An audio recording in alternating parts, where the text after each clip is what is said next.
alnının boşluqları açılır və siz də alnının boşluğunun açılmasını istəmirsiniz. Və siz mənə bir neçə model göstərdiniz, uzun modellər və part-side formasında bir modeli idi. Və ikinci variant da o idi ki, ortaya yönümlü ayırmaq. Amma ortadan da ayıranda saçın çıxma istiqaməti sağ tərəfə meyillidir. Sağ tərəfə meyilli olduğuna görə də bunu biz belə ayıranda bir tərəf qalxır, bir tərəf yatır.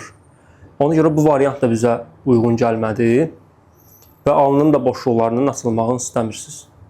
Ən yaxşı variant orta bir uzunluq seçib bunu elə bir formaya gətirmək ki, rahat bir şəkildə daransın. Yəni problem çıxartmasında. Çünki biz bunu hansısa bir yolla örtsək, bura saçla, bu küləyə düşəndə bu yenə açılacaq. Başlayaq. Müştərimizin istədiyi kəsimi onun üz və baş formasına uyğun bir şəkildə kəsdik.